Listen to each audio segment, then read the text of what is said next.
Hey guys, welcome back to another vlog of Fundy Samrajam. So, we will do a review video. We will do an experience sharing video. So, Galip sir. So, sir recently Himalaya full cover So, we will details and experience share So, we will direct video. Okay? So friends, we are in the container road. We have our experience share and our drive share and correct feeling. Okay, we have experience അപ്പോൾ നമുക്ക് ആദ്യം തൊട്ട് നമ്മൾ trip plan ചെയ്തത് അങ്ങനെയാണ്. നമുക്ക് പോകണമെന്നൊരു ആഗ്രഹം കയറിയത് ട്രിപ്പ് പ്ലാൻ ചെയ്ത് ശരിക്കും പറഞ്ഞാൽ ഭയങ്കര രസമായിട്ടാണ്. ഞാൻ വണ്ടിയുടെ ഡെലിവറി എടുക്കാനായിട്ട് കുറെ നാളായിട്ട് ഒക്ടോബർ 2-ാം തീയതി ആക്ച്വലി സ്പീക്കിംഗ് ഞങ്ങൾ വണ്ടി ബുക്ക് ചെയ്തായിരുന്നു. ഞാനും വൈഫും കൂടിയിട്ട് ഞങ്ങൾ രണ്ടുപേരുടെ ഒരു ഇതായിരുന്നു. അങ്ങനെ ഞാനും വൈഫും ഭയങ്കര അഡ്വഞ്ചറസ് ആയിട്ടുള്ള കാര്യങ്ങളൊക്കെ ചെയ്യുന്നതാണ്. അപ്പൊ ഞങ്ങൾ കഴിഞ്ഞ കൊല്ലം മണാലി വരെയും പോയിട്ടുണ്ടായിരുന്നു. അപ്പൊ അങ്ങനെ ഇരുന്നിട്ട് ഞങ്ങള് രണ്ടുപേരും കൂടി പോയിട്ടാണ് വണ്ടി ബുക്ക് ചെയ്യുന്നത്. അങ്ങനെ ഞങ്ങൾ രണ്ടുപേരും കൂടി ലുക്ക് ഫോർവേഡ് ചെയ്തൊരു സംഭവമാണ് ഈ വണ്ടി എടുക്കുക, എല്ലാ വീക്കെൻഡ്സും നമുക്ക് എവിടെയെങ്കിലൊക്കെ പോകണം എന്നൊക്കെ പറഞ്ഞിരിക്കാം. അപ്പൊ അങ്ങനെ വണ്ടി വന്നു കഴിഞ്ഞപ്പോഴേക്കും മഹീന്ദ്രയുടെ ഒരു കോമൺ ഇഷ്യൂ ഇൻഫോർടൈൻമെന്റ് സിസ്റ്റം ഇല്ല. അപ്പൊ ഇൻഫോർടൈൻമെന്റ് സിസ്റ്റം ഇല്ലാത്തതുകൊണ്ട് ശരിക്കും പറഞ്ഞാൽ ഞങ്ങൾ അവിടെ സത്യം പറഞ്ഞാൽ വഴക്കുണ്ടാക്കാൻ വേണ്ടി അവിടെ പോയിരുന്ന് വണ്ടി എന്തുകൊണ്ട് തന്നില്ല എന്നൊക്കെ പറഞ്ഞ് ചോദിച്ചുകൊണ്ടിരുന്ന സമയത്ത് പിന്നെ അവരായിട്ട് സംസാരിച്ച് അവരുടെ ഇഷ്യൂ അല്ല എന്ന് മനസ്സിലാക്കി കമ്പനിയായ സമയത്താണ് പറഞ്ഞത് ഇങ്ങനെ ഒരു 4x4 ഇന്ത്യ എന്ന് പറഞ്ഞൊരു ഗ്രൂപ്പ് ഉണ്ട്. അവര് ലാ ഹിമാലയ എന്ന് പറഞ്ഞൊരു ഗ്രൂപ്പായിട്ട് ചേർന്നിട്ട് ഇങ്ങനെ ഒരു സംഭവം ചെയ്യുന്നത്. അങ്ങനെയാണ് ഞാനും വൈഫും കൂടിയിട്ടാണ് ശരിക്കും പറഞ്ഞാൽ വൈഫ് എനിക്കൊരു 3.5 years old കുട്ടിയുണ്ട്. ഞങ്ങൾ 3 പേർക്കും കൂടി പോകാമെന്ന് പറഞ്ഞ് ഞങ്ങളൊരു പ്ലാൻ ആക്കുന്നത്.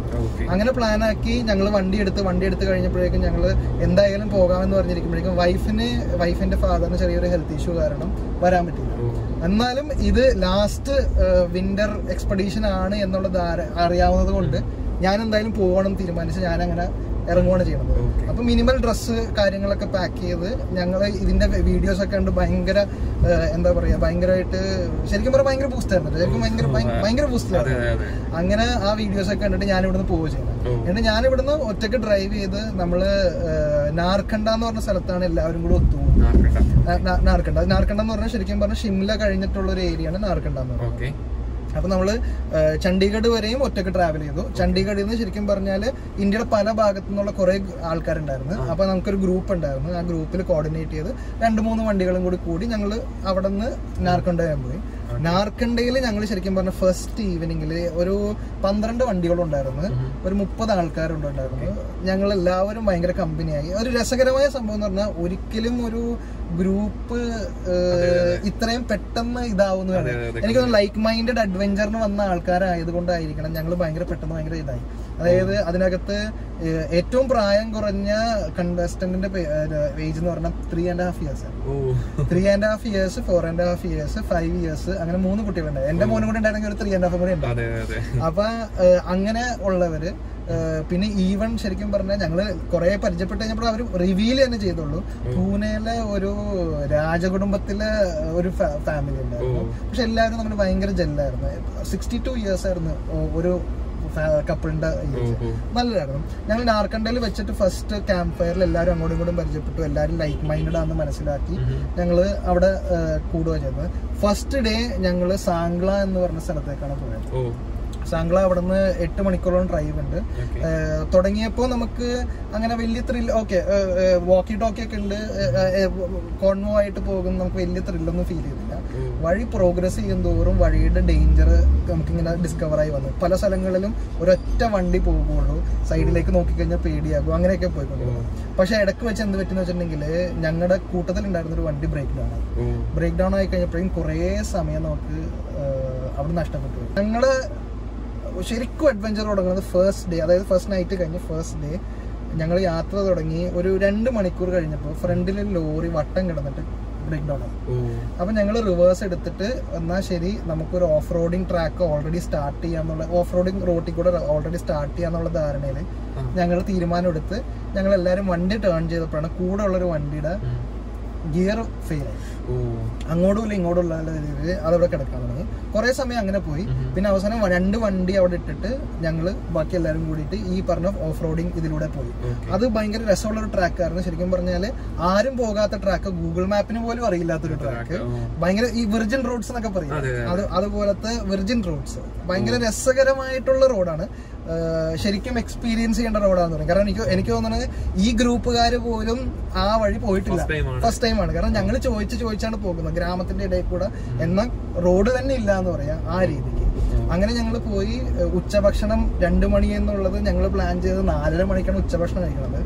അത് കഴിഞ്ഞ് ഞങ്ങളൊരു റോഡ് എടുത്ത്, ആ റോഡ് എടുത്ത് കഴിഞ്ഞപ്പോൾ സീരിയസ്ലി സ്പീക്കിംഗ് പറയാല, ഞങ്ങൾക്ക് കോൺവോയില് ലീഡ് കാർ ഞങ്ങൾക്ക് മെസ്സേജ് തരുന്നുണ്ട്, നിങ്ങളിപ്പോ കയറുന്ന റോഡ് ഇത്ര നേരം ഓടിച്ചതുപോലെയല്ല, വെരി ഡേഞ്ചറസ് ആണ്, സൂക്ഷിച്ച് ഓടിച്ചോളണം. അപ്പുറത്തുനിന്ന് ഒരു വണ്ടി വന്നു കഴിഞ്ഞാൽ ഇറ്റ് ഇസ് വെരി റിസ്കി, വണ്ടി ഒന്ന് പാനിക് ചെയ്യരുത്, നിങ്ങൾക്ക് ഇനി ഓടിക്കാൻ എന്തെങ്കിലും ബുദ്ധിമുട്ട് ആ സമയത്ത് ഉണ്ടെങ്കിൽ പറഞ്ഞാൽ മതി, നമുക്ക് ഡീൽ ചെയ്യാൻ പറ്റും. അത് കഴിഞ്ഞപ്പോഴാണ് അവർ നമുക്ക് ഓരോ ഇൻഫർമേഷൻ റിവീൽ ചെയ്യണത്. വേൾഡില് വൺ ഓഫ് ദി ടഫസ്റ്റ്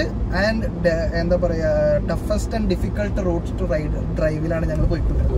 അവിടെ BBC പോലും മറ്റേ ഫിലിം സ്റ്റാർസിനെ കൊണ്ടുവന്നിട്ട്, എന്റെ ഓർമ്മ ശരിയാണെങ്കിൽ മന്ദിരാവേദിനെ കൊണ്ടുവന്നിട്ട് അവിടെ കൂടി ലോറിയെ കൊണ്ടുവന്നിട്ടുണ്ട്. അതെ തന്നെ. ആ റോഡിന്റെ പേര് ഞാൻ പെട്ടെന്ന് മറന്നുപോയി. ആ റോഡിന്റെ ഉള്ളിൽ കൂടെ അവിടെ ഒരു രസകരമായ ഒരു ഇൻഫർമേഷൻ എന്ന് പറഞ്ഞാല്, ഈ എല്ലാ കമ്പനികൾക്കും ഒരു നിശ്ചിത എമൗണ്ട് സോഷ്യൽ സർവീസിന് വേണ്ടിയിട്ട് മാറ്റി വെക്കണം. അപ്പോ അങ്ങനെ HPCL മാറ്റി വെച്ചേക്കുന്ന amount BRO border road organisation ആയിട്ട് കൂടിയിട്ട് ഒരു പ്രോജക്റ്റ് അവിടെ നടന്നുകൊണ്ടിരിക്കണെന്ന് വെച്ചിട്ടുണ്ടെങ്കിൽ, കർവ്സില് സെൻസേഴ്സ് ഉണ്ടാവും. ഇവിടെ നിന്ന് വണ്ടി വരുമ്പോ അവിടെ നിന്ന് വണ്ടി വരുന്നുണ്ടെങ്കിൽ സെൻസേഴ്സ് എന്ത് ചെയ്യും, ഓട്ടോമാറ്റിക്കലി വാർണിംഗ് സൈനും തരും, ഹോണും ബ്ലോ ചെയ്യും.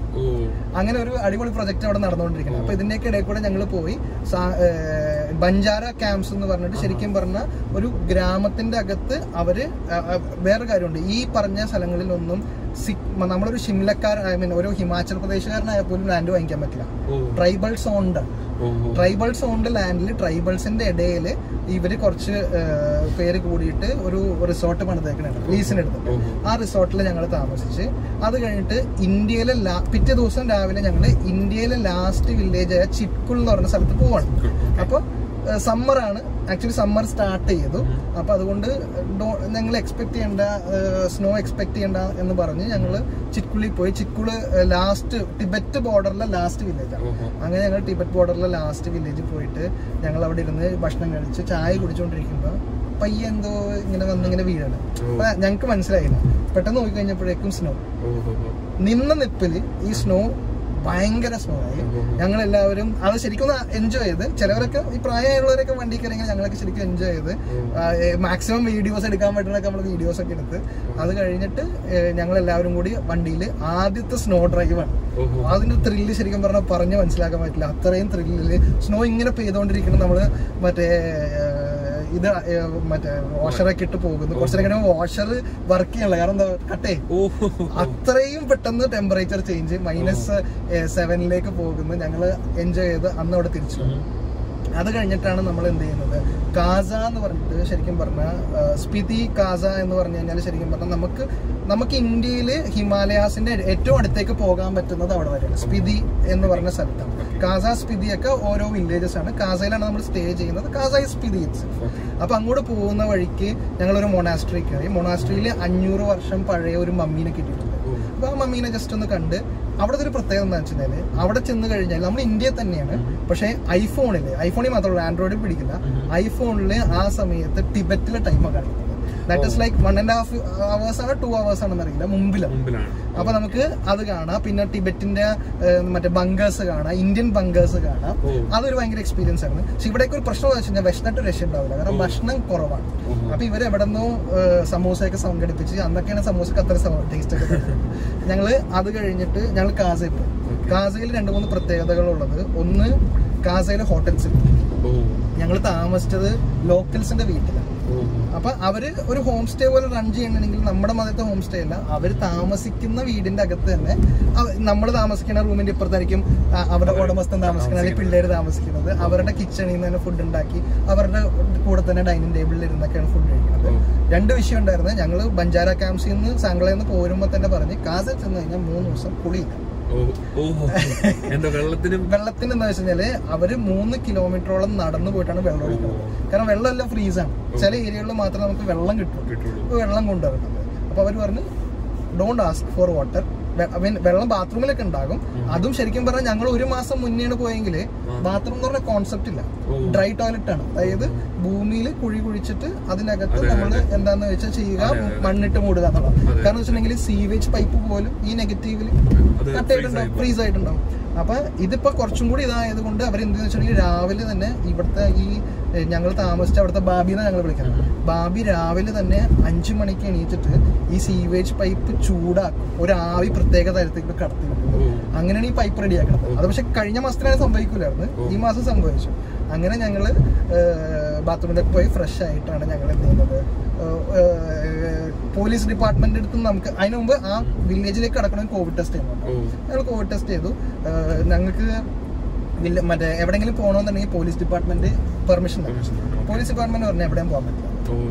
അപ്പൊ ഞങ്ങളൊക്കെ ആകെ ഇതായി, ഇനിയിപ്പോ ഇവിടെ തന്നെ ഇരിക്കണമല്ലോ എന്നൊക്കെ വിചാരിച്ചിരിക്കുമ്പോഴേക്കും ഞങ്ങളുടെ ഇത് ഓർഗനൈസ് ചെയ്യണ ലാ ഹിമാലയയിലെ പുണ്ണീത്ത് എന്ന് പറഞ്ഞ പുള്ളി പറഞ്ഞു, ഡോണ്ട് വരി, ഒരു സ്ഥലമുണ്ട്, നമുക്ക് വെറുതെ പോയി നോക്കാം, അവിടെ ഒരു ഡിപ്പാർട്ട്മെന്റിന്റെ ഇത് വേണ്ടെന്ന് പറഞ്ഞു. ഞങ്ങളവിടെ ചെന്നപ്പോഴേക്കും ചെറിയൊരു സ്നോ ഉണ്ടായിരുന്നു. അത് കഴിഞ്ഞപ്പോഴേക്കും യു വോണ്ട് ബിലീവ്, ഞങ്ങളുടെ വാതിൽ തുറന്നാൽ പോലും സ്നോ അടിച്ചു കയറുന്ന രീതിയിൽ, അതായത് ഒരു 3 ഫീറ്റോളം സ്നോ ഉണ്ട്. ഞങ്ങൾ വാതിൽ തുറന്ന സ്നോ നമ്മുടെ വണ്ടിയുടെ അകത്തേക്ക് ആ രീതിയിൽ സ്നോ നിൽക്കണം. കറക്റ്റ് ഒരു വഴി മാത്രം, ആ വഴി കൂടെ ഞങ്ങൾ ആ ഒരു ദിവസം ഈവനിങ് മൊത്തം വണ്ടി ഓടിച്ച് ഭയങ്കര രസമായിരുന്നു.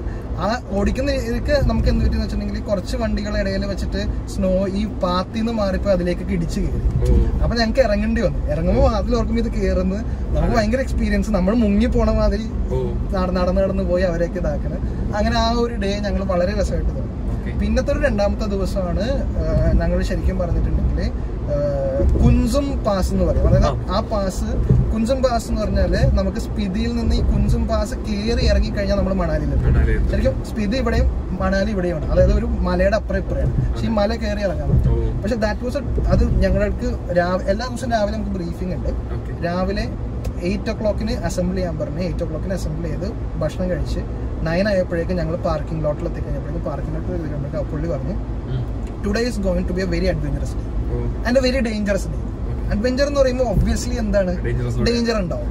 അപ്പൊ പുള്ളി പറഞ്ഞ് ഇത്രയും ദിവസം നമ്മൾ സേഫ് അഡ്വഞ്ചർ കളിച്ച്, today is A dangerous day. അപ്പൊ ആവശ്യമുള്ളവർ മാത്രം വന്നാൽ മതി, ഇല്ലാത്തവർക്ക് you can have A good day here, ഇവിടെ മാർക്കറ്റിൽ പോകാമെന്നൊക്കെ പറഞ്ഞു.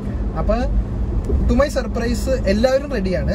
ആകെ ആ 3.5 വയസ്സുള്ളൊരു കുട്ടി ഉണ്ടായിരുന്നു. ആ കുട്ടിയുടെ പാരന്റ്സ് മാത്രം പറഞ്ഞ് ഞങ്ങള് ഫാമിലിയാണ്, വരുന്നില്ല എന്ന് പറഞ്ഞാൽ അവർ മാത്രം ബാക്കൗട്ട്. ഈ 4.5 years ഓൾഡുള്ള അത് കേരളൈറ്റ്സ് ആണ് കേട്ടോ. ഇവിടെ എരുവര് താമസിക്കുന്ന ഒരു മനോജ് നീത്തു എന്ന് പറഞ്ഞൊരു ഫാമിലിയാണ്, കപ്പിളാണ്. അവരുടെ ഒരു നീൽ എന്ന് പറഞ്ഞ കുട്ടി, അവർ ഭയങ്കര അടിപൊളിയായിരുന്നു. Manoj by the way INRC ചാമ്പ്യനും റേസിങ്ങിനൊക്കെ പോകുന്നതാണ്. മനോജ് എരുവരാണ് താമസം.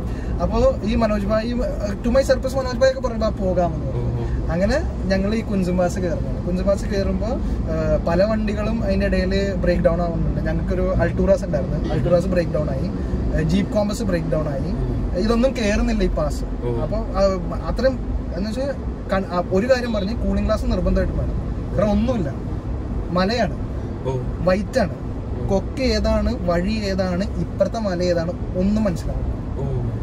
ശരിക്കും ഈ കണ്ണട വെച്ചിട്ട് പോലും നമുക്ക് ക്ലിയർ ആകുന്നില്ല വഴി എന്താണ്.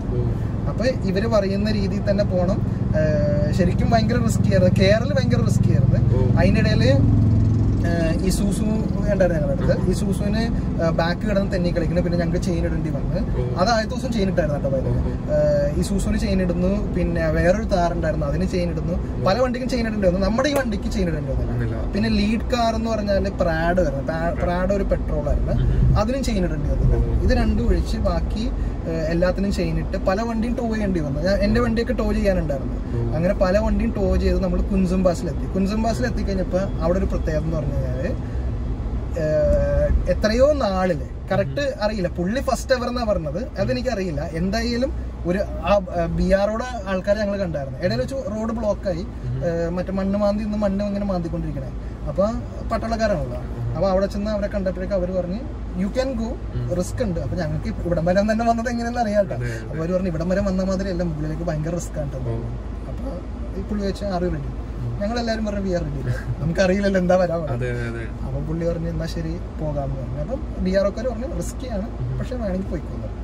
അങ്ങനെ ഞങ്ങൾ എല്ലാവരും കൂടെ അവിടെ ചെന്ന്. അപ്പൊ ബിആർഒക്കാർ ഒരു കാര്യം പറഞ്ഞു, കുറെ നാളായിട്ട് ഈ സീസണിൽ ആരും ഇത് ക്രോസ് ചെയ്തിട്ടില്ല. ഞങ്ങളൊക്കെ അപ്പൊ കുറെ കൂടി അഡ്രിനാലിൻ റഷ് ആയി. കാരണം വെച്ച് കഴിഞ്ഞാൽ ഇതെന്നാ ക്രോസ് ചെയ്തിട്ടുണ്ടെങ്കിൽ കാര്യം. അങ്ങനെ ഞങ്ങൾ എല്ലാവരും കൂടി ശരിക്കും പറഞ്ഞാല് അവിടെ ചെന്ന് പുള്ളി ഇത് നടത്തുന്ന ആള് പറയുന്നത് ഫസ്റ്റ് ടൈമാണ് ആരെങ്കിലും ഈ ഒരു സീസണിൽ ഇവിടെ, അല്ലാതെ സമ്മറിലൊക്കെ വരാറുണ്ട്, ഈ ഒരു സീസണിൽ ഇവിടെ ശരിയായിരിക്കാം. കാരണം വെച്ചിട്ടുണ്ടെങ്കിൽ നമുക്ക് റോഡൊന്നും കാണാത്തൊരവസ്ഥ. ഞങ്ങൾ അവിടെ ചെന്ന് കഴിഞ്ഞപ്പോഴേക്കും ഭയങ്കര ഹൈ ഓൾട്ടിറ്റ്യൂഡാണ്, ശ്വാസം കിട്ടുന്നില്ല. അങ്ങനെ കുറെ നേരം അവിടെ നിന്നു. അത് കഴിഞ്ഞപ്പോഴേക്കും ഒരു അമ്പലമുണ്ട്, ഒരു 1/2 കിലോമീറ്റർ നടന്നു പോയാലേ അമ്പലം കാണും. അപ്പോൾ ആ അമ്പലത്തിലേക്ക് താല്പര്യമുള്ളവർക്ക് വരാൻ പറഞ്ഞു, സീനിയർ സിറ്റിസൺസ് വരണ്ടെന്ന് പറഞ്ഞു. അങ്ങനെ ഞങ്ങളൊരു 5 പേര് പോയി. ഇവിടം വരെ നമ്മുടെ ഈ ഒരു ഭാഗം വരും നമ്മൾ താഴത്തേക്ക് ഇങ്ങനെ പോവാണ്. അങ്ങനെ ചവിട്ടി ഒരു 1/2 കിലോമീറ്ററോളം നമ്മൾ നടന്ന്. അതിന്റെ ഇടയിൽ ഞാനൊരു കുഴി വീണ് ഇവിടം വരെ ഇതായി. ഞാൻ ശരിക്കും പേടിച്ചു പോയി, ചത്തുപോകുന്ന അറിയാൻ പാടില്ല. പക്ഷെ അവർ വന്ന് നമ്മൾ കൈ വെച്ച് പൊക്കി. അവർ പറഞ്ഞു അങ്ങനെ പേടിക്കൊന്നും വേണ്ട, കാരണം വെച്ചിട്ടുണ്ടെങ്കിൽ സ്നോ പല ദിവസങ്ങളിലായിട്ട് ഫോം ചെയ്തുകൊണ്ട് കട്ടിയായിട്ടുണ്ട്. നമ്മൾ പെട്ടെന്ന് താഴ്ന്നു പോലെ. ഇത് ഏതോ ഒരു റോക്കിന്റെ സൈഡിൽ കൂടെ നമ്മൾ വീണത്. അങ്ങനെ അതും കവർ ചെയ്ത് അതോടുകൂടി ഞങ്ങളുടെ ആ സ്നോ ഡ്രൈവ് എന്നുള്ള എക്സ്പീരിയൻസ് ഞങ്ങൾ അന്നത്തെ ദിവസം വൈകിട്ട് എൻഡാക്കി. പക്ഷെ തിരിച്ചു വരുന്ന വഴി കാണാതെ ഞങ്ങളുടെ കൂട്ടത്തിലുണ്ടായിരുന്ന ഒരു വണ്ടി മലയിലേക്ക് ഇടിച്ചൊന്ന് കയറി. ഇടിച്ചു കയറി എന്ന് വെച്ചാൽ ജസ്റ്റ് ഒന്ന് ടച്ച് ചെയ്ത് കയറി. അപ്പൊ പക്ഷെ ഈ സോഫ്റ്റ് സ്നോ ആയതുകൊണ്ട് കുഴപ്പമൊന്നും പറ്റില്ല. പിന്നെ തിരിച്ചെടുത്ത് നമ്മള് പിന്നെ വഴിയിൽ ഓരോ വണ്ടി ഉപേക്ഷിച്ചിട്ടുണ്ടായിരുന്നില്ല, ബ്രേക്ക് ഡൗൺ, അതെല്ലാം കളക്ട് ചെയ്ത് രാത്രി ആയപ്പോഴേക്കും ഞങ്ങൾ തിരിച്ചത്. പക്ഷെ ഒരു ലൈഫ് ടൈം എക്സ്പീരിയൻസ്. പിന്നെ ഞങ്ങൾ 2 ഡേയ്സ് നമുക്ക് ഹിമാലയാസ് കാണാൻ പറ്റുന്ന ഒരു സ്ഥലമുണ്ട്. അവിടെ പോയിട്ട് ജസ്റ്റ് ഹിമാലയാസ് കണ്ടു. പിന്നെ ഒരു തിരിച്ച് വരുന്ന വഴിക്ക് വേറൊരു ഗ്രാമത്തിൽ താമസിച്ചു. ഗ്രാമം എന്ന് പറഞ്ഞാൽ പക്ക ഹിമാലയൻ ഗ്രാമം, ഒരു ഹിമാചൽ ഗ്രാമം. നമുക്ക് പാടത്തേക്ക് വണ്ടി കയറ്റാൻ പാടില്ല, വരുന്നതിന് മുമ്പ് പെർമിഷൻ വേണം, വന്നു കഴിഞ്ഞ അമ്പലം കണ്ടിട്ട് വേണം കയറാനായിട്ട്. അങ്ങനെയൊക്കെ അങ്ങനെ കുറെ ഗ്രാമവാസികളുടെ കൂടെ ഒരു ദിവസം സ്പെൻഡ് ചെയ്ത് പിന്നെ അത് കഴിഞ്ഞപ്പോഴും ഞങ്ങൾ എല്ലാവരും അവിടെ നിന്ന് ബൈ പറഞ്ഞ് തിരികെ. ഈ എക്സ്പീരിയൻസിനെ കുറിച്ച് പറയുകയാണെങ്കിൽ ഞങ്ങൾ പറഞ്ഞില്ലേ 1/2 കിലോമീറ്റർ നടന്നാ പോയത്. അന്ന് കൈയൊക്കെ ഇത് പോയിട്ട് നമ്മൾ കർഷകരെയൊക്കെ കാണിക്കുമ്പോ സങ്കടം വരാൻ വേണ്ടി കാണിക്കൂലേ, ഈ വിണ്ട് കീറിയ കാല്, അതുപോലെ കൈയെല്ലാം വിണ്ട് കീറിയിട്ട് നെക്സ്റ്റ് ഡേ ഇങ്ങനെ നെക്കുമ്പോ എല്ലാ വിണ്ട് കീറിയ സ്ഥലത്തുനിന്ന് ഇങ്ങനെ ചോര വന്നു. അത്രയും റിസ്കി ആയിരുന്നു. പക്ഷെ വെരി ഫണ്ണായിരുന്നു. പിള്ളേർ ഉൾപ്പെടെ പോകേണ്ട ഒരു സംഭവമാണ്. ശരിക്കും പറഞ്ഞാൽ ഞാൻ എന്റെ വൈഫായിട്ട് പോകാൻ വെച്ചിട്ട് ഈ പറഞ്ഞ മാതിരി ഒരു ചെറിയൊരു ഹെൽത്ത് റീസൺ കൊണ്ട് പോകാൻ പറ്റുന്നത്. നെക്സ്റ്റ് ഡിസംബർ കഴിഞ്ഞിട്ട്, ഡിസംബറിൽ അത്രയും ആയിട്ടുണ്ടാവില്ല, ജനുവരിയിൽ അടുത്ത ട്രിപ്പ് എന്തായാലും ഞാൻ ഇനിയും പോകുമെന്ന് തീരുമാനിച്ചിരിക്കുക. അപ്പൊ അതിന്റെ കൂട്ടത്തിലാണ് എനിക്ക് വണ്ടി അപ്പൊ അതിന് വേണ്ടി എന്ത് മോഡിഫൈ ചെയ്യണമെന്ന് നോക്കി കഴിഞ്ഞപ്പോഴേക്കും വണ്ടിക്ക് മോഡിഫിക്കേഷൻസ് തൽക്കാലം സ്റ്റോക്ക് വണ്ടി ഓക്കെയാണ്. എന്റെ അടുത്ത് അറേഞ്ച് ചെയ്ത ആളും പറഞ്ഞത് ഇതിന്റെ റേഡിയേറ്ററിന് പ്രൊട്ടക്ടർ ഇച്ചിരി ഇഷ്യൂ ഉണ്ടെന്ന് പറഞ്ഞത്. അങ്ങനെയാണ് ഓട്ടോ ഇഗ്നൈറ്റിന്റെ അകത്ത് വരുമ്പോൾ ഓട്ടോ ഇഗ്നൈറ്റ് പറഞ്ഞാൽ ഞങ്ങളുടെ കയ്യിലൊരു സാധനമുണ്ട്, അത് ഇട്ടോ. ശരിക്കും പറഞ്ഞാൽ അതില്ലായിരുന്നെങ്കിൽ ശരിക്കും പറഞ്ഞാൽ ചില സമയങ്ങളിൽ ചിലപ്പോൾ പണി കിട്ടി പോയായിരുന്നു. കാരണം വെച്ചാൽ നമുക്ക് അറിയില്ലല്ലോ ഇതിന് ഡെപ്ത് എത്രയുണ്ട്, അല്ലെങ്കിൽ എവിടെ കൊള്ളും എന്നറിയില്ല. ആൻഡ് മറ്റേ മഹീന്ദ്രയുടെ പ്ലാസ്റ്റിക് ഭയങ്കര വേസ്റ്റ്. പക്ഷെ അവരും ബുദ്ധിപരമായിട്ട് കളിച്ചത്. കാരണം ഞാനിത് ഫിറ്റ് ചെയ്യാനായിട്ട് പോയപ്പോൾ ശരിക്കും പറഞ്ഞാൽ മഹീന്ദ്രയില് രണ്ടാമത് കൊണ്ടുപോയി കാണിച്ചു. കാരണം ചാസിയിലേക്ക് വെച്ചപ്പോഴേക്കും ചാസി കറക്റ്റായിട്ട് പിടിച്ചിട്ടുണ്ടെന്ന് അറിയില്ല. അപ്പൊ മഹീന്ദ്രയുടെ ലിഫ്റ്റ് കയറ്റിയിട്ട് മഹീന്ദ്രക്കാർ നമുക്ക് ടൈറ്റ് ചെയ്ത് തന്നായിരുന്നു. അപ്പൊ മഹീന്ദ്രക്കാർ പറഞ്ഞ് ഞങ്ങളുടെ കയ്യിലുണ്ട് 5000 രൂപയാണ്, 6000 രൂപയാണ്, അങ്ങനെ എന്തോ പറഞ്ഞു, 7000 എന്തോ ഒരു എമൗണ്ട് പറഞ്ഞു. സ്കിഡ് പ്ലേറ്റ് അവർ ഇൻട്രൊഡ്യൂസ് ചെയ്തിട്ടുണ്ട്, ലോഞ്ച് അടുത്ത ആഴ്ച എന്തോ ആണ് എന്ന് പറഞ്ഞു. പക്ഷെ എനിക്ക് തോന്നുന്നില്ല ഇപ്പൊ നമ്മൾ വെച്ചേക്കണ അത്ര ഹെവി ഡ്യൂട്ടി. ഇത് ശരിക്കും പറഞ്ഞാൽ നല്ല ഹെവി ഡ്യൂട്ടിയാണ്. നമുക്ക് ധൈര്യമായിട്ട് ഇനി ഇടിച്ചെന്ന് പറഞ്ഞാലും വലിയ പേടിക്കാനില്ല എന്നുള്ളത് ഉറപ്പാണ്. കാരണം അത്രയും തിക്നെസ് അതാണ്, അത്രയും തിക്നെസ് എന്തായാലും എനിക്ക് തോന്നുന്നില്ല മറ്റവർക്ക് ഉണ്ടാവും. മിക്കവാറും ഒരു അലുമിനിയം പ്ലേറ്റ് വലതുമായിരിക്കും, 1.5 mm വിലക്ക് ഉണ്ടാവുള്ളൂ പേരിന്. ഇത് ഭയങ്കര ഒരു സംഭവമായിരുന്നു. അപ്പൊ ഇതും യാദൃശ്യമായിട്ട് നിങ്ങളുടെ ചാനലിൽ കൂടെ തന്നെ ഉണ്ടായിരുന്നു. കാരണം ഞാൻ ഓട്ടോ ഇഗ്നൈറ്റിനെ ഫോളോ ചെയ്യാൻ തുടങ്ങുന്നത് നിങ്ങളുടെ ഗ്രില്ലിന്റെ വീഡിയോ കണ്ട് ഓട്ടോ ഇഗ്നൈറ്റിന്റെ നമ്പർ സേവ് ചെയ്ത് അന്ന് മുതൽ ഞാൻ ഓട്ടോ ഇഗ്നൈറ്റ് ആയിട്ട് എന്ത് ചെയ്യുന്നുണ്ട്, പല കാര്യങ്ങളായിട്ട് കോൺടാക്ട് ചെയ്യുന്നുണ്ട്. പിന്നെ ഞാൻ ആക്സസറീസിന് വേണ്ടി ഇവിടെ എറണാകുളത്തൊരു കടയിൽ വന്നപ്പോൾ അന്ന് അവരവിടെ ഉണ്ട്. അങ്ങനെയാണ് പിന്നെ ഞങ്ങൾ തമ്മിൽ പരിചയമാവുന്നതും. ഞാൻ പറഞ്ഞു ബ്രോ ഈ സാധനം ഒന്ന് ഒപ്പിച്ചു തരാൻ പറ്റുമോ? അപ്പോൾ ആയിട്ടില്ല, ഒരു ഇതായിട്ടുള്ളൂ, കൊമേഴ്ഷ്യൽ പീസ് അടിക്കാൻ പോകുള്ളൂ എന്ന് പറഞ്ഞു. ഞാൻ പറഞ്ഞു ഞാൻ നെക്സ്റ്റ് വീക്ക് പോകും. എന്നാൽ കുഴപ്പമില്ല, കൊമേഴ്ഷ്യൽ പീസ് ഞാൻ അടിക്കാൻ കൊടുത്തിട്ടുണ്ട്, നിങ്ങളൊരു കാര്യം ചെയ്യും പ്രോട്ടോടൈപ്പ് കൊണ്ട് കൊണ്ടുപോയിക്കോളാം. അതെന്തായാലും നമുക്ക് ഈ ഒരു ട്രിപ്പിൽ ഇത് ശരിക്കും പറഞ്ഞാൽ ഭയങ്കര വലിയൊരു കാര്യമായിരുന്നു. കാരണം ഇല്ലായിരുന്നെങ്കിൽ ചിലപ്പോൾ ഈ പറഞ്ഞ ഏതെങ്കിലുമൊക്കെ റിസ്കി സമയങ്ങളിൽ നമ്മൾ പെട്ടുപോയത്. കാരണം വെച്ച് കഴിഞ്ഞാൽ മഹീന്ദ്രയുടെ അത്രയും ശരിക്കും പറഞ്ഞാൽ ഒരു ഔട്ട്സൈഡ് കൊടുക്കാൻ പറ്റിയ പ്ലാസ്റ്റിക് പോലും അല്ല. കാരണം തട്ടിക്കഴിഞ്ഞാൽ പോലും പൊട്ടിപ്പോകുന്ന ഒരു ടൈപ്പാണ്. ആ ഒരു റേഡിയേറ്റർ ഇത്ര ഇറക്കി വെച്ചിട്ട് അങ്ങനെ ഒരു സാധനം കൊടുത്തത് ഭയങ്കര സങ്കടകരമായ കാര്യം. പക്ഷെ അതിപ്പോ വണ്ടി പുതിയതായിട്ട് എടുക്കുന്ന ഒരാൾക്കാണെങ്കിൽ അത് പെട്ടെന്ന് നമ്മൾ നോർമലി ചിന്തിക്കുന്നത് റേഡിയേറ്റർ ടോപ്പിൽ വരിക ആണെന്നാണ് ചിന്തിക്കുക. അപ്പൊ നമ്മൾ അറിയാണ്ട് വണ്ടി കൊണ്ട് ഇറക്കുമ്പോഴായിരിക്കും ഇത് ലീക്കേജ് സംഭവിക്കുമ്പോൾ, അല്ലെങ്കിൽ ലീക്ക് ചെയ്ത് ഫുള്ള് പോയി വണ്ടി ഓവർ ഹീറ്റ് ആകുമ്പോഴായിരിക്കും. ശരിക്കും പറഞ്ഞാല് ഈ വണ്ടിയുടെ ഒരു പോരായ്മ തന്നെയാണ് എന്ത്, ആ റേഡിയേറ്റർ അതിന് താഴ്ത്ത് വന്നത്. അങ്ങനെ വരുമ്പോഴെങ്കിലും അവരത് ആ ഒരു ആസ്പെക്ട് ശരിക്കും ചിന്തിക്കേണ്ടതായിരുന്നു. കാരണം ഒട്ടും ആ പ്ലാസ്റ്റിക്, ഞാൻ പറയാല്ല, ഞാൻ അന്ന് എറണാകുളത്ത് വെച്ചിട്ട് ഇവരെ കണ്ടപ്പോഴാണ് എന്നോട് പറഞ്ഞത്, ഇങ്ങനെ ഒരു ഞാൻ പരിചയപ്പെട്ട് സംസാരിച്ച്. അപ്പൊ ഞാൻ പറഞ്ഞു, ബ്രോ നമ്മുടെ ഫോണിൽ കൂടെ സംസാരിച്ചിട്ടുണ്ട്, നേരിട്ട് കണ്ടിട്ടില്ല എന്നുള്ളൂ, പല കാര്യങ്ങൾക്ക് വേണ്ടി സംസാരിച്ചിട്ടുണ്ട്. അങ്ങനെ പരിചയപ്പെട്ട് അപ്പൊ ഞാൻ പറഞ്ഞു ഞാനിങ്ങനെ ഒരു ഹിമാലയൻ ട്രിപ്പ് അടിക്കുന്നുണ്ട് പറഞ്ഞത്. അങ്ങനെയാണെങ്കിൽ ആ റേഡിയേറ്ററിന്റെ കാര്യം ഒന്ന് നോക്കി കിട്ടാം. അപ്പോഴും എന്റെ അടുത്ത് ഉണ്ടെന്ന് പുള്ളി ഒരു ബിസിനസ് മൈൻഡിലും ഇല്ല. കാരണം വെച്ചാൽ എന്റെ അടുത്ത് ഉണ്ട്, ഞാൻ ചെയ്യുന്നുണ്ട്, ഒന്നുമില്ല. എന്റെ അടുത്ത് പറഞ്ഞ് അതൊന്ന് മാറ്റിയാൽ കിട്ടാം, കാരണം വെച്ചിട്ടുണ്ടെങ്കിൽ ഇത് ഇത്തിരി ഡേഞ്ചറസ് ആണ്, പലരുടെയും പോയിടുന്നത്. അപ്പോഴാണ് ഞാനിത് നോക്കുന്നത്. അപ്പോഴാണ് ഈ പ്ലാസ്റ്റിക്കിന്റെ ക്വാളിറ്റി കണ്ടത്. സത്യം പറയല്ല, പ്ലാസ്റ്റിക്കിന്റെ ക്വാളിറ്റി കണ്ടിട്ട് ഞാൻ ഇച്ചിരി ഡിപ്രസ്ഡ് ആയിരുന്നു. കാരണം യെസ് വിലക്കുള്ള വണ്ടിയൊക്കെ ഉണ്ട്, പക്ഷെ എന്നാലും അങ്ങനെയുള്ള കാര്യങ്ങൾ ഓഫ് റോഡിങ് വണ്ടികൾ ശ്രദ്ധിക്കണ്ടേ. അപ്പൊ അങ്ങനെ പിന്നെ ഞാൻ അപ്പൊ തന്നെ പുള്ളിക്ക് തന്നെ മെസ്സേജ് അയച്ചു, എനിക്ക് ഇങ്ങനെ ഒരു ആവശ്യമുണ്ട്, ഞാൻ പോവാണ്, അറിയാലോ ഒന്ന് പറഞ്ഞ മാതിരി പോവാണ്, പക്ഷേ ഈ സാധനം വേണം. അപ്പൊ പുള്ളി പറഞ്ഞു എന്റെ അടുത്ത് റെഡി ആയിട്ടില്ല, ഇങ്ങനെ ഒരു സാധനം ഉണ്ട്, വേണമെങ്കിൽ അയച്ചു തരാം. ഞാൻ പറയാല, സത്യം പറയാല, ഇന്ന് നമ്മൾ ഈ സംസാരിക്കുന്ന സമയത്ത് ഞാൻ ആ സാധനത്തിന്റെ പൈസ കൊടുത്തിട്ടുള്ളൂ. കാരണം പുള്ളി ഒരു പ്രോഫിറ്റ് മോട്ടീവ് മനുഷ്യനല്ലാന്ന് എനിക്ക് പ്രൂവ് ആയതാണ്. കാരണം വെച്ചാൽ പുള്ളി പറഞ്ഞു കൊണ്ടുപോയിട്ട് നോക്കിയിട്ട് എന്താന്ന് വെച്ചാൽ പറഞ്ഞാൽ മതി, തിരിച്ചു വരുമ്പോൾ വേണമെങ്കിൽ ഞാൻ എന്ത് ചെയ്യാ, ഇത് മാറ്റിയിട്ട് പെയിന്റ് ചെയ്ത സാധനം തന്നേക്കാം. അത് പറഞ്ഞു ഇന്ന് വരെ പൈസ വെച്ചിട്ടുണ്ട്. അങ്ങനെ. സോ ഫ്രണ്ട്സ്, നമ്മൾ നോർമലി ഒരു ഓൾ ഇന്ത്യ ട്രിപ്പ് പ്ലാൻ ചെയ്യുമ്പോഴത്തേക്ക് ഫസ്റ്റ് ഓഫ് ഓൾ മനസ്സിൽ വരുന്ന സംഭവമാണ് സ്റ്റിക്കറിങ് ചെയ്യണം, അല്ലെങ്കിൽ അത് ചെയ്യുമ്പോഴായിരിക്കും നോർമലി ആൾക്കാർക്ക് മനസ്സിലാവുക ഓൾ ഇന്ത്യ ട്രിപ്പ് പോകണം. ഇതിപ്പോൾ നമുക്ക് ആ ഒരു എക്സ്പെഡിഷൻ ഫോർ ഹിമാലയ അവർ തന്നെ നമ്മൾ ഇവിടെ നിന്നൊന്നും ചെയ്യാതെ, ഞാൻ പറഞ്ഞില്ല, ഞാൻ പോകുന്നതിന്റെ തലേന്നാണ് തീരുമാനിക്കുന്നത്, പോയേക്കാവും തന്നെ മൈൻഡ് ആക്കുന്നത്. അപ്പൊ സ്റ്റിക്കർ സത്യം പറഞ്ഞാൽ എന്തെങ്കിലും ചെയ്തിട്ട് പോകണമെന്ന് എനിക്കും ഉണ്ടായിരുന്ന ആഗ്രഹം, വാസ്തവം പറയാം. പക്ഷെ ഒന്നിനും സമയം കിട്ടിയില്ല. ഇവിടെ വന്ന് സാധനം പാക്ക് ചെയ്ത് വീട്ടിൽ പോയപ്പോൾ തന്നെ അന്നത്തെ ദിവസം കഴിഞ്ഞു. അപ്പൊ അതുകൊണ്ട് നമ്മൾ അവിടെ ചെന്ന് കഴിഞ്ഞിട്ട് അവർ തന്നെ ചെയ്ത സ്റ്റിക്കറിംഗ് ആണ് ഇത്. ശരിക്കും പറഞ്ഞാൽ ഹിമാചൽ ടൂറിസത്തിന്റെ സപ്പോർട്ടോട് കൂടി നടക്കുന്ന ഒരു പ്രോഗ്രാമാണ്. അപ്പൊ അപ്പൊ ഹിമാചൽ ടൂറിസം ഉൾപ്പെടെ എല്ലാവരുടെയും ബ്രാൻഡിങ്ങോട് കൂടിയുള്ള സ്റ്റിക്കറിങ് അവർ ചെയ്യുക ചെയ്യും. പിന്നെ ഈ 3 പേരാണ് ശരിക്കും പറഞ്ഞാൽ ഈ പ്രാവശ്യം ഇത് കോർഡിനേറ്റ് ചെയ്തത്. ഒന്ന് 4x4 ഇന്ത്യ, നമ്മുടെ ഇവിടെയുള്ള ഷിബു എന്ന് പറഞ്ഞൊരു അദ്ദേഹം നടത്തുന്നതാണ്. പിന്നെ പുനീത് എന്ന് പറഞ്ഞൊരു അദ്ദേഹം നടത്തുന്ന ലാ ഹിമാലയ, അവിടെ കോർഡിനേറ്റ് ചെയ്തത്. അവിടെ തന്നെ പിന്നെ ഹിമാലയൻ ടോക്കേഴ്സ് എന്ന് പറഞ്ഞിട്ട് നവനീത് എന്ന് പറഞ്ഞൊരു ആൾ നടത്തുന്ന ഒരു സംഭവമുണ്ട്. അവർ 3 പേരും കൂടിയിട്ടാണ് ഈ പ്രാവശ്യം ഇത് കോർഡിനേറ്റ് ചെയ്തത്. അപ്പോൾ അവരെല്ലാവരുടെയും ബ്രാൻഡിങ്ങോട് കൂടിയുള്ള സ്റ്റിക്കർ ഓൾ ഓവർ വണ്ടിയിൽ അവർ ചെയ്തു വെച്ചു. അപ്പോൾ ഇതിൻ്റെ അടുത്ത് നമുക്കറിയാവുന്ന വണ്ടിയെ പറ്റിയാണ്. അപ്പം എങ്ങനെയാണ് ഇതിൻ്റെ ഒരു റെസ്പോൺസ് ഉണ്ടായിരുന്നത്? വണ്ടിയുടെ പെർഫോമൻസിൽ എൻ്റെ അടുത്ത് ഇപ്പോൾ വണ്ടി വളരെ ചുരുക്കമല്ല കേരളത്തിൽ ഇറങ്ങിയിട്ടുള്ളൂ. അതും എനിക്ക് തോന്നുന്നത് എടുത്തിട്ട് ഇത്രയും എക്സ്റ്റെൻസീവ് ഡ്രൈവ് ചെയ്തത് ആരെങ്കിലും ഉണ്ടോയെന്ന് എനിക്കറിയില്ല. എന്തായാലും കേരളത്തിൽ നിന്ന് ഞാൻ പോയതുപോലെ അതിൽ പോയിട്ടുണ്ടോ എനിക്കറിയില്ല. ഒരു വണ്ടി പോയിട്ടുണ്ട്, അത് ശരിയാണെങ്കിൽ മലപ്പുറം സൈഡിൽ ഒരു വണ്ടി പോയിട്ടുണ്ടാണ്. ഓക്കെ. അപ്പോൾ അതുപോലെ ഞാൻ അധികം ആളുകൾ ഇത്രയും ട്രാവൽ ചെയ്ത് ഇങ്ങനെ ഒരുപാട് പേര് ട്രാവൽ ചെയ്തിട്ടുണ്ട്, അങ്ങനെയല്ല ഞാൻ ഉദ്ദേശിച്ചത്. ആയിരിക്കും ഇങ്ങനെ പുതിയ വണ്ടി എടുത്ത് അപ്പം തന്നെ പോയത് അറിയില്ലാത്തതുകൊണ്ട് ബുക്ക് ചെയ്ത പലരും എൻ്റെ അടുത്ത് ചോദിച്ചു ഇതിന് ചാട്ടം എങ്ങനെയുണ്ടെന്നുള്ളതാണ് ആദ്യത്തെ ചോദ്യം. എല്ലാവരും ചാട്ടം ഞാൻ പറയും, ഒരു ഫോർച്യൂണർ, ഒരു എൻഡവർ, അങ്ങനെ ഒരു ബോഡി ഓൺ ഫ്രെയിം വണ്ടിയുള്ള ഏത് വണ്ടിയുടെയും എന്താണോ ഒരു ഡിസ്പ്ലേസ്മെൻറ്റ് നമുക്ക് അകത്ത് ഫീൽ ചെയ്യുന്നത്, ആ ഒരു വോബ്ലി ഫീലും കാര്യങ്ങളും മാത്രമേ ഉള്ളൂ. അതായത് എക്സ്ട്രാ വോബ്ലി ഫീലും ഒന്നുമില്ല, വെരി കംഫർട്ടബിൾ. ഞാൻ ഹൈവേസിൽ 150 വരെയും പുഷ് ചെയ്ത് കയറ്റിയത്. 150 നോട്ട് കംഫർട്ടബിൾ സ്പീഡ്, 120 വരെ 100 ശരിക്കും ഭയങ്കര കംഫർട്ടബിൾ സ്പീഡ്. 120 ഓക്കെ സ്പീഡ്, കാരണം വെച്ചാൽ നല്ല ഹൈവേസിൽ കിട്ടിക്കഴിഞ്ഞാൽ 120 ഓക്കെ. 140 വരെയും എക്സ്പ്രസ് ഹൈവേസിൽ 140 കംഫർട്ടബിൾ. പക്ഷേ എനിത്തിങ് അപ്പോൾ 140 ഈസ് നോട്ട് കംഫർട്ടബിൾ. പുഷ് ചെയ്യാൻ പറ്റുന്ന എത്ര വരെ നോക്കിയിട്ട് എനിക്ക് 150 വരെ പുഷ് ചെയ്യാൻ പറ്റും. അപ്പോൾ 150 വരെ ഞാൻ പുഷ് ചെയ്തു.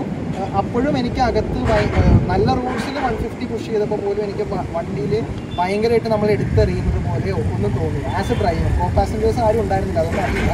പക്ഷേ ആസ് എ ഡ്രൈവർ നമുക്ക് എൻഡവർ അല്ലെങ്കിൽ ഫോർച്യൂണർ പോലെ proper body on frame SUVs ഉള്ളതിൻ്റെ അപ്പുറത്തേക്ക് നമുക്ക് ഫീൽ ചെയ്യും. പിന്നെ വണ്ടിയുടെ താഴത്തുള്ള സ്പീഡ്, അതായത് ലോ RPM പവറുകളൊക്കെ വളരെ എടുത്ത് പറയേണ്ട കാര്യം തന്നെ. അടിപൊളിയാണ്. 4x4 എൻഗേജ് ചെയ്യാൻ ഭയങ്കര എളുപ്പമാണ്. 4x4 ലോ പോലും ശരിക്കും പറഞ്ഞാൽ ഒരു തട്ടി തന്നെ 4x4 ലോയിലേക്ക് നമുക്ക് എൻഗേജ് ചെയ്യാവുന്ന സിമ്പിളാണ്. പക്ഷേ ഇതിനകത്ത് ഇനിയിപ്പോൾ പോരായ്മകൾ എടുത്ത് പറയണമെന്നുണ്ടെങ്കിൽ ഇതിനകത്ത് ഹിൽ അസിസ്റ്റ് അത്ര പോരാ. കാരണം വെച്ചിട്ടുണ്ടെങ്കിൽ സാധാരണ വണ്ടികളിൽ ഹിൽ അസിസ്റ്റ് ഉള്ള വണ്ടികളിലാണെങ്കിൽ നമുക്ക് സ്പീഡ് സെറ്റ് ചെയ്യാം. 10 കിലോമീറ്റേഴ്സ് 20 കിലോമീറ്റേഴ്സിൽ അലൈൻ ചെയ്യാൻ പറ്റും. ഈ ഒരു വണ്ടി നമുക്ക് അങ്ങനെ സെറ്റ് ചെയ്യാൻ പറ്റില്ല. ഇവർ തന്നെ അതായത് ഓൺ ആകുമ്പോൾ ആക്റ്റീവിന് കാണിക്കും. ഇൻക്ലിനേഷനനുസരിച്ചിട്ട് തന്നെ എന്ത് ചെയ്യുവാണ് സ്പീഡ് സെറ്റ് ചെയ്യണം. അപ്പോൾ നമുക്ക് നമ്മുടെ ഇൻക്ലിനേഷൻ നമുക്ക് ഇത്ര സ്പീഡ് വേണ്ടെങ്കിൽ ഇതിൽ റെഡ്യൂസ് ചെയ്യാൻ പറ്റും. അതാണ് ഇതിനകത്തുള്ളൊരു പോരായ്മ. പിന്നെ ഇത് ഓട്ടോമാറ്റിക് വണ്ടിയാണ്. അപ്പോൾ അതുകൊണ്ട് തന്നെ ഹില്ലിറങ്ങിയ സമയത്ത് നമുക്ക് ഇതിൻ്റെ മാനുവലിലേക്ക് തട്ടിയിട്ട് 1-2 നമുക്ക് മാറ്റാൻ പറ്റും. അതും അത്ര കംഫർട്ടബിൾ ആയിട്ട് എനിക്ക് ഫീൽ. അങ്ങനെയല്ല, ഒരു മാനുവലായിട്ട് കമ്പയർ ചെയ്യും. ഓട്ടോമാറ്റിക്കായിട്ട് കമ്പയർ ചെയ്യുമ്പോൾ എനിക്ക് തോന്നുന്നത് എനി ഓട്ടോമാറ്റിക് അങ്ങനെ തന്നെ ആയിരിക്കും. മാനുവലായിട്ട് കമ്പയർ ചെയ്യുമ്പോൾ മാത്രമേ എനിക്ക് അങ്ങനെ പറയാം. പക്ഷേ ഓൾ ഓവർ പറയുകയാണെങ്കിൽ ഈ വണ്ടി എനി ടെറൈൻ, ഈവൺ ഇൻക്ലൂഡിങ് നമ്മൾക്ക് ഇപ്പോൾ ഡെയിലി ലഡാക്കിൽ പോകുന്ന ആൾക്കാരല്ല, നമ്മൾ ഡെയിലി ഓഫീസിൽ പോകുന്ന ആൾക്കാരാണ്, അല്ലെങ്കിൽ ജോലിക്ക് പോകുന്ന ആൾക്കാരാണ്. അവർക്ക് പോലെ ഒരു ഡെയിലി ഡ്രൈവർ എന്നുള്ള രീതിയിൽ ഈ വണ്ടി അടിപൊളിയായിട്ട് യൂസ് ചെയ്യും. സ്പെഷ്യലി ഞാൻ ഡീസൽ അടിപൊളിയായിട്ട് യൂസ് ചെയ്യും. ഒരു ഡെയിലി ഡ്രൈവർ എന്നുള്ള രീതിയിൽ പോലും വേണമെങ്കിൽ റെക്കമെൻഡ് ചെയ്യാവുന്ന വണ്ടി. അങ്ങനെ വലിയ എല്ലാവരുടെ ചോദ്യം ഇന്ന് പോലും എൻ്റെ ഒരു ക്ലൈൻറ്റ് വിളിച്ചിട്ട് ചോദിച്ചിരുന്നത് ചാട്ടമുണ്ടോ? ചാട്ടമുണ്ട്, ഇല്ലയെന്ന് പറയില്ല. പക്ഷേ അത് ഏത് SUV-ക്കുള്ള ചാട്ടം ഈ വണ്ടി കംഫർട്ടബിൾ. അപ്പോൾ ഞാൻ എപ്പോഴും ട്രാവൽ ചെയ്യുമ്പോൾ, ഞാൻ കഴിഞ്ഞ പ്രാവശ്യം ഫാമിലി ആയിട്ട് പോയത്, ഈ പ്രാവശ്യം ഫാമിലി ആയിരുന്നു എൻ്റെ പ്ലാൻ. അപ്പോൾ എൻ്റെ ഒരു കോൺസെപ്റ്റ് എന്ന് പറഞ്ഞാൽ ഏർലി ഡ്രൈവ് ചെയ്യാൻ പറ്റും.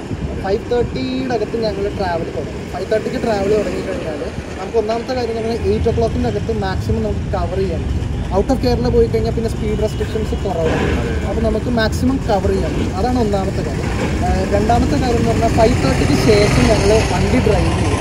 അപ്പോൾ അത് ഒരു ഉദാഹരണം പറഞ്ഞാൽ ഞാൻ മോർണിംഗ് ടൈം തന്നെയായിട്ട് ഗുജറാത്തിൽ നിന്ന് രാജസ്ഥാനിലേക്ക് പോകുന്ന സമയത്ത് ഗൂഗിൾ മാപ്പിൽ ഞാനൊരു അബദ്ധം കാണിച്ചത് ഹൈവേ സെലക്ട് ചെയ്തില്ല, ടൈം കുറവുള്ള സെലക്ട് ചെയ്തു. അപ്പോൾ എന്ത് വെച്ചിട്ടുണ്ടെങ്കിൽ നമ്മളൊരു കാടിൻ്റെ ഉള്ളിൽ കൂടെ ഒക്കെ പോലെ ഒരു ഗ്രാമത്തിൻ്റെ ഉള്ളിൽ കൂടെ പോകുന്ന സമയത്ത് ഓപ്പോസിറ്റ് സൈഡിൽ കുറേ പേര് വണ്ടി നമ്പേഴ്സ് നോക്കിയിട്ട് ആൾക്കാരെ കൈ കാണിച്ച് നിർത്തി കാശ് മേടിക്കുന്നത് ഞാൻ കാണും. അപ്പോൾ ഞാൻ ദൂരെ നിന്ന് കണ്ടപ്പോൾ തന്നെ ഞാൻ പയ്യെ ആക്സിഡൻറ്റ് ചവിട്ടി തന്നെ കിട്ടും.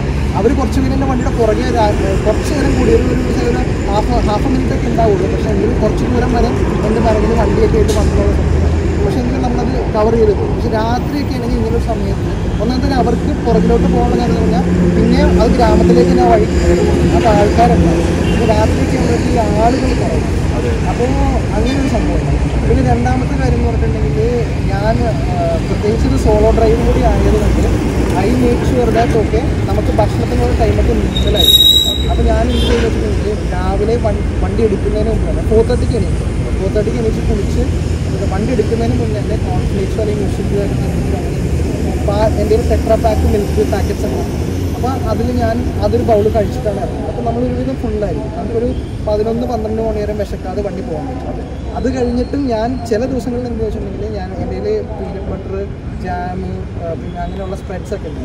അപ്പോൾ എന്താ വെച്ചിട്ടുണ്ടെങ്കിൽ വഴിയിൽ നിന്ന് ബ്രെഡ് വാങ്ങിച്ച് തലേന്ന് വെച്ചിട്ടുണ്ടെങ്കിൽ ഞാൻ പീനട്ട് ബട്ടർ സാൻഡ്വിച്ചോ അല്ലെങ്കിൽ ജാമും ബ്രെഡോ അങ്ങനെ എന്തെങ്കിലുമൊക്കെ കരുതിക്കും. അപ്പോൾ എന്താ വെച്ചിട്ടുണ്ടെങ്കിൽ 12 മണി 1 മണിയൊക്കെ ആകുമ്പോഴേക്കും വിശക്കാൻ തുടങ്ങിയാലും നമ്മൾ ഡ്രൈവ് ചെയ്തുകൊണ്ട് തന്നെ എന്ത് ചെയ്തിട്ടുണ്ടാവും ഇത് കഴിച്ചു. അപ്പോൾ ഇടയിലുള്ള ആ ഒരു ബ്രേക്ക് ഒഴിവാക്കുക. അങ്ങനെയാണ് എനിക്ക് ബാംഗ്ലൂർ ടു പൂനെ 870 കിലോമീറ്റേഴ്സ് നമുക്കത് കവർ ചെയ്യാൻ പറ്റും. കാരണം വെച്ചാൽ ഇന്ന് ബ്രേക്ക്ഫാസ്റ്റ് കഴിച്ചിട്ടുണ്ട്, ഒരു ലഞ്ച് കഴിച്ചിട്ടുണ്ട്, 5:30 ആകുമ്പോഴേക്കും നമ്മൾ അവിടെ അപ്പോൾ ഒരു പ്രോപ്പർ ഫുഡ് കഴിക്കാത്തതിൻ്റെ ഒരു വിശപ്പ് ചെറുതായിട്ട് വന്ന് തുടങ്ങുമ്പോഴേക്കും നമ്മൾ ഡെസ്റ്റിനേഷനിലെത്തി നമുക്ക് അവിടെ ചെന്ന് കഴിഞ്ഞാൽ പ്രോപ്പറായിട്ട് നമുക്ക് ഫുഡ് കഴിക്കാം. അപ്പോൾ എപ്പോഴും മനസ്സിൽ വെക്കുന്നത് സോളോ ആണ് അല്ലെങ്കിൽ ഫാമിലി ഉണ്ടെങ്കിൽ ഡെഫിനറ്റ്ലി ഒരു 5:36 അകത്ത് നമ്മൾ ഉദ്ദേശിക്കുന്ന മെയിൻ സിറ്റീസിൻ്റെ അകത്ത് എപ്പോഴും എത്തും. I make sure. ആൻഡ് ഞാൻ താമസിക്കുമ്പോൾ എപ്പോഴും ഇപ്പോൾ എല്ലാ മെയിൻ സിറ്റീസിലാണ് താമസിക്കുന്നത്. കഴിഞ്ഞ പ്രാവശ്യത്തെ ട്രിപ്പ് നമ്മളെടുത്തപ്പോഴായാലും ഞാൻ ഫാമിലി പോയിട്ട് വഡോദരയിൽ താമസിച്ചിട്ട് 1.5 മണിക്കൂർ പുറകിലേക്ക് ട്രാവൽ ചെയ്തിട്ടാണ് ഞങ്ങൾ പോയിട്ട് സ്റ്റാച്യൂവിനെ കണ്ടത്. അപ്പോൾ സ്റ്റാച്യൂടെ അടുത്ത് ആ സമയത്ത് കെവാഡിയ എന്ന് പറഞ്ഞൊരു ഡിസ്ട്രിക്റ്റിലാണ് അത് കാണുന്നത്. അവിടെ അത്രയും നല്ല പ്രോപ്പർട്ടീസ് ഉണ്ടായിരുന്നു. അപ്പോൾ എപ്പോഴും മെയിൻ സിറ്റീസിൽ താമസിക്കുക. മെയിൻ സിറ്റിയുടെ അകത്ത് 5:30 അകത്ത് കയറുക. സിറ്റിയിൽ നിങ്ങൾ രാത്രി കഴിഞ്ഞിട്ട് ഒരു കുഴപ്പമില്ല. പക്ഷേ മെയിൻ സിറ്റിയിൽ നിങ്ങൾ 5:30 അകത്ത് കയറുക. എങ്ങനെയാണെങ്കിൽ India is very safe to travel എന്നുള്ളതാണ് സത്യം. പിന്നെ അതുപോലെ തന്നെയാണെങ്കിലും ഇപ്പം ഈ ഒരു ടൈമിൽ ട്രാവൽ ചെയ്യരുതെന്ന് പറഞ്ഞല്ലോ. അപ്പം നമ്മളിപ്പം അവിടെ അതായത് ഇപ്പം ഹിമാചലിലൊക്കെ ചെല്ലുകയാണെന്നുണ്ടെങ്കിൽ അവിടുത്തെ കണ്ടീഷൻ എങ്ങനെയാണ്? ഈ ഹിമാചലിലെ കണ്ടീഷൻ ടോട്ടലി ഡിഫറെൻ്റ് ആണ്. ഹിമാചലിൽ 2-3 കാര്യങ്ങളുണ്ട്. ഒന്ന് പോലീസുകാർക്ക് വളരെയധികം ബോധമുണ്ട്. ഞങ്ങൾ ടൂറിസം കൊണ്ടാണ് ജീവിക്കുന്നത്. ഞങ്ങൾക്കൊരു അബദ്ധം പറ്റിയത് ഞാൻ പറഞ്ഞില്ല, ഞാൻ ചണ്ഡീഗഡിൽ ചെന്നിട്ട് കുറച്ച് പേരെ കൂട്ടിയിട്ട് ഈ പറഞ്ഞ ഗ്രൂപ്പിൽ തന്നെ കുറച്ച് പേര് എൻ്റെ കൂടെ ഉണ്ടായിരുന്നു. ഞങ്ങൾ പോയി മോൾ റോഡിൽ കുറച്ച് പേര് പ്രിപ്പയർഡ് ആയിരുന്നു. അപ്പോൾ കുറച്ച് സാധനം മേടിക്കാൻ വേണ്ടി മോൾ റോഡിൽ കൊണ്ടുപോയി വണ്ടി നിർത്തിയിട്ട് ഞങ്ങൾ സാധനം മേടിക്കാൻ വേണ്ടി തിരിച്ചു വന്നപ്പോഴേക്കും വണ്ടി നിർത്തിയത് ബസ് സ്റ്റോപ്പിൻ്റെ ഫ്രണ്ടിലാണ്. അത് കഴിഞ്ഞ് ഞങ്ങൾ വന്നപ്പോഴേക്കും അയാൾ പറഞ്ഞു ആ വണ്ടി എടുത്ത് മാറ്റി, ഞങ്ങൾ സ്റ്റിക്കർ ഒട്ടിക്കാൻ പോണേ. അപ്പോഴേക്കും ബ്രൈബ് എന്നുള്ള രീതിയിൽ തന്നെ ഞങ്ങൾ ഒരു 500 രൂപ കൊടുക്കും. ഞങ്ങൾക്കറിയാം നിങ്ങൾ ഞങ്ങളുടെ ഗസ്റ്റാണ്, അബദ്ധം പറ്റില്ല, വണ്ടി എടുക്കുന്നത്. അപ്പോൾ ഒന്നാമത്തെ കാര്യം അവിടുത്തെ പോലീസ് ഭയങ്കര കോപ്പറേറ്റ്. 2 ജനങ്ങൾക്കായാലും അറിയാം ടൂറിസ്റ്റ് അവർക്ക് എത്രത്തോളം ഇമ്പോർട്ടൻ്റ് ആണ് അവർക്ക്. അതുകൊണ്ട് തന്നെ അവിടെ രാത്രി യാത്ര ഒരു പ്രശ്നമുള്ളൊരു കാര്യമാണ്. പിന്നെ ഷിംല കുഴപ്പമില്ല, നാർക്കണ്ട കുഴപ്പമില്ല. പക്ഷെ അതിനുശേഷം മുകളിലേക്ക് നമ്മൾ പോകുമ്പോൾ സാംഗ്ല എന്നൊക്കെ പറഞ്ഞ സ്ഥലമുണ്ട്. സാംഗ്ല, പിന്നെ സ്പീതി, കാജ, അങ്ങനെയൊക്കെ. അവിടെയൊക്കെ ചെന്ന് കഴിയുമ്പോൾ നമുക്കൊരു 5:36 ശേഷം നോക്കുന്ന ആൾക്കാരെ കാണും. ഡേഞ്ചർ ഒന്നുമില്ല, പക്ഷെ ആൾക്കാരുണ്ടാവില്ല. അപ്പോൾ വഴി തെറ്റിപ്പോയി, സിഗ്നൽ ഉണ്ടാവില്ല. അപ്പോൾ വഴിയൊക്കെ തെറ്റിപ്പോയി കഴിഞ്ഞാൽ നമുക്ക് ഭയങ്കര ബുദ്ധിമുട്ട്. പക്ഷെ രാത്രി ട്രാവൽ അവിടെ വളരെ കംഫർട്ടബിൾ. പിന്നെ വേറൊരു കാര്യം നമ്മൾ ഇതുപോലെ പറഞ്ഞിട്ടുണ്ട് പല വീഡിയോസിൽ അല്ലെങ്കിൽ നമ്മൾ വ്ലോഗിൽ കണ്ടിട്ടുണ്ട്, നമ്മൾ ഓരോ സ്ഥലത്തും നമ്മൾ പാസ് എടുക്കണമെന്ന് കേട്ടിട്ടുണ്ട്. അപ്പം അതിനെ പറ്റി ഒന്ന് പറയാമോ? നമുക്ക് എന്തെങ്കിലും അങ്ങനെ കോവിഡായിട്ടും അല്ലാതെ നമുക്കിപ്പം ഒരു സ്ഥലത്തോട്ട് പോകണമെങ്കിൽ നമ്മളൊരു പ്രത്യേകതരം പാസ് എടുത്തിട്ട് അങ്ങനെ എന്തെങ്കിലും ഉണ്ടായിരുന്നോ? ഇല്ല, ഞാൻ ടോട്ടലി ഇപ്പോൾ കഴിഞ്ഞ പോലെ ഈക്വലായിട്ട് 2 പ്രാവശ്യം ഓൾ ഇന്ത്യ ഫുള്ള് പോയത്. ഞാനിവിടുന്ന് തമിഴ്നാട്, കർണാടക, ബോംബെ, ഗുജറാത്ത്, രാജസ്ഥാൻ, ഹരിയാന, ചണ്ഡീഗഡ്, പിന്നെ നമ്മുടെ ഹിമാചൽ പ്രദേശ്, ഈ ഇത്രയും സ്റ്റേറ്റ്സ് കവർ ചെയ്താണ് പോയത്. കഴിഞ്ഞ പ്രാവശ്യം ആണെങ്കിൽ ഞങ്ങൾ തിരിച്ചു വരുന്ന വഴി യുപിയും കവർ ചെയ്തു. അപ്പോൾ 8 സ്റ്റേറ്റ്സ് ഞാൻ ടോട്ടലി കവർ ചെയ്തു. ഈ 8 സ്റ്റേറ്റ്സ് കവർ ചെയ്തപ്പോഴും എവിടെയും പാസിൻ്റെ കാര്യങ്ങളും ഒന്നുമില്ല. പിന്നെ ആകെയുള്ളതെന്ന് പറഞ്ഞിട്ടുണ്ടെങ്കിൽ സ്റ്റേറ്റ്സ് ഞാൻ പറയുന്നില്ല, ചില സ്റ്റേറ്റ്സിലെ പോലീസുകാർ നമ്മൾ പിഴിയാൻ വേണ്ടി നിൽക്കും. അവരാണ് ആകെയുള്ള പ്രശ്നം. ഇപ്പോൾ ഉദാഹരണം പറഞ്ഞാൽ അന്ന് അങ്ങോട്ട് പോകുമ്പോൾ ഞാൻ കോവിഡ് ടെസ്റ്റ് ചെയ്തിട്ടുണ്ട്. പക്ഷേ ഞാനിവിടുന്ന് ഇന്ന് പോകുന്ന ദിവസം ഇന്നാണെങ്കിൽ ഇന്നലെ നാഗ്പൂരിലും ഔറംഗാബാദിലും ലോക്ക്ഡൗൺ പ്രഖ്യാപിച്ചു. അപ്പോൾ ഞാൻ ഓൾറെഡി കോവിഡ് ടെസ്റ്റ് ചെയ്തിട്ടുണ്ട്. എന്നിട്ട് നെഗറ്റീവ് റിസൾട്ട് കിട്ടിയിട്ട് ഞാൻ വണ്ടി എടുത്തു. ഫസ്റ്റ് ഡേ ഞാൻ പറഞ്ഞതുമാതിരി ബാംഗ്ലൂർ പോയി, സെക്കൻഡ് ഡേ പൂനെക്ക് പോകണ വഴി കോലാപ്പൂർ എന്ന് പറഞ്ഞ സ്ഥലത്ത്, മഹാരാഷ്ട്രയിൽ കോലാപ്പൂർ എന്ന് പറഞ്ഞ സ്ഥലത്ത് അടുത്തേക്ക് പോലീസൊക്കെ. അങ്ങനെ ഞാൻ സ്ഥലം പറയില്ല എന്നുള്ള സ്ഥലം നമ്മുടെ ആൾക്കാർക്ക് അതൊരു കോലാപ്പൂർ വെച്ചിട്ട് മഹാരാഷ്ട്ര പോലീസാണ് ഇച്ചിരി പ്രശ്നമുള്ളത്. മഹാരാഷ്ട്ര പോലീസ് കൈകാണിച്ച് ഞാൻ വണ്ടി എടുത്തിട്ട് ഇപ്പോൾ മറ്റേ ആപ്പാണ്. ആ ആപ്പിൽ എൻ്റെ വണ്ടിയുടെ നമ്പർ എടുത്ത് നോക്കി അവർ പറഞ്ഞു ഇതിന് പൊല്യൂഷൻ സർട്ടിഫിക്കറ്റ്. അപ്പോൾ ഞാൻ പറഞ്ഞു ഒരു കൊല്ലത്തേക്ക് പൊല്യൂഷൻ സർട്ടിഫിക്കറ്റ്. അപ്പോൾ അങ്ങനെ തർക്കിക്കാനാണെങ്കിൽ നമുക്ക് തർക്കിക്കാം. ഒരു കാര്യം ചെയ്യും, വണ്ടി പൊല്യൂഷൻ സർട്ടിഫിക്കറ്റ്. അപ്പോൾ ഞാൻ കാണുന്നത് അപ്പുറത്തെ സൈഡിൽ കോവിഡിൻ്റെ ടെസ്റ്റിൻ്റെ റിസൾട്ട് കയറാൻ പറ്റില്ല എന്ന് പറയുന്നത്. റിസൾട്ട് ഉണ്ടെങ്കിൽ പോലും അയാൾക്ക് വേണമെങ്കിൽ എൻ്റെ യാത്ര വേണ്ടാന്ന് പറയാം. പിന്നെ അവിടെ ശരിക്കും പറഞ്ഞാൽ നമുക്ക് ബ്രൈബ് ചെയ്തിട്ട് തന്നെ പോകും. അതും നല്ലൊരു എമൗണ്ട് ബ്രൈബ് ചെയ്തിട്ട് നമുക്ക് 500,000 എന്നല്ല, അല്ലാതെ വിടില്ല എന്നുള്ള. പോലീസ് സ്റ്റേഷനിൽ പോകാം, അല്ലാതെ വിടില്ല. ശരി, നിങ്ങൾക്ക് നിയമം അറിയാമെങ്കിൽ വി ആർ റെഡി, നമുക്ക് പോലീസ് സ്റ്റേഷനിൽ പോയി തർപ്പിക്കാം എന്ന് പറഞ്ഞപ്പോൾ ഞാൻ പറഞ്ഞു ശരി എത്രയാണെന്ന് വെച്ച് തരാം, സ്പീക്കർ കൊടുത്ത് പോകും. അത് മാത്രമേ ഉള്ളൂ. പാസ് ഒന്നും ഒരു ഇഷ്യൂ ഉള്ളൊരു കേസില്ല. കാരണം 2 പ്രാവശ്യം നമ്മൾ കറങ്ങി KL നമ്പർ വെച്ച് നമ്മൾ കറങ്ങി 2 പ്രാവശ്യം KL നമ്പർ. KL കാണുമ്പോൾ ഒന്നും വലിയ കുഴപ്പമില്ല. ആകെ ഈ മഹാരാഷ്ട്രയിൽ പോലീസുകാർക്ക് KL കാണുമ്പോൾ ചെറിയൊരു ഇഷ്യൂ. സോ ഫ്രണ്ട്സ്, നമ്മുടെ ഈ ഒരു എക്സ്പീരിയൻസ് ഷെയറിംഗ് വീഡിയോ ഇത്രയാണ്. ആക്ച്വലി സാറ് ഇങ്ങനെ കഥ പറഞ്ഞപ്പോഴത്തേക്ക് നമ്മൾ അവിടുത്തെ ആ ഒരു എന്ത് പറയുക, ആ ഒരു വിഷ്വൽ എങ്ങനെയോ എനിക്ക് അവിടത്തേക്ക് എത്താൻ പറ്റിയ രീതിയിലാണ് സാറ് നമുക്ക് കാര്യങ്ങളൊക്കെ പറഞ്ഞു തന്നത്. എന്നിരുന്നാലും ഒരുപാട് ഇൻഫർമേഷൻസ് എനിക്കും ഗ്യാദർ ചെയ്യാൻ പറ്റി. ആക്ച്വലി നമ്മളിതുപോലൊരു ട്രിപ്പ് പ്ലാൻ ചെയ്യുന്നുണ്ട്. അപ്പോൾ സാറിൻ്റെ വിലപ്പെട്ട ടൈം കളഞ്ഞിട്ടാണ് നമുക്ക് വേണ്ടിയിട്ട് ഒരു വീഡിയോ ചെയ്യാനായിട്ട് സാർ വന്നത്. ഇപ്പോൾ ചാർട്ടേഡ് അക്കൗണ്ടൻ്റ് ആണ്. അപ്പോൾ എന്തിനാൽ തന്നെ നമുക്ക് ഇത്രയും ടൈം നമുക്ക് മാറ്റി വെച്ചത് ഒരുപാട് നന്ദിയുണ്ട്. എൻ്റെ സന്തോഷമാണ് സത്യം പറഞ്ഞാൽ നിങ്ങളുടെ ഞങ്ങളുടെ എൻ്റെ എക്സ്പീരിയൻസ് ഷെയർ ചെയ്യാൻ പറ്റും. Okay, thank you. ഓക്കെ, അപ്പോൾ ഗൈസ് നമ്മൾ ഇവിടെ വെച്ച് നമ്മുടെ വീഡിയോ നമ്മൾ വൈൻഡപ്പ് ചെയ്യുകയാണ്. അപ്പോൾ വീഡിയോ ഇഷ്ടമായെങ്കിൽ നിങ്ങൾ ലൈക്ക് ചെയ്യുക, കമൻറ്റ് ചെയ്യുക. പിന്നെ അതുപോലെ തന്നെ വേറെ ഇനി വണ്ടികളോ അല്ലെങ്കിൽ ഇതുപോലെ എന്തെങ്കിലും വീഡിയോസ് ചെയ്യണമെങ്കിൽ നിങ്ങൾ ജസ്റ്റ് കമൻറ്റായിട്ട് ഇട്ടാൽ മതി. സോ ഇനി മറ്റൊരു പുതിയ വീഡിയോ ഞാൻ കാണുന്നതായിരിക്കും. ബൈ.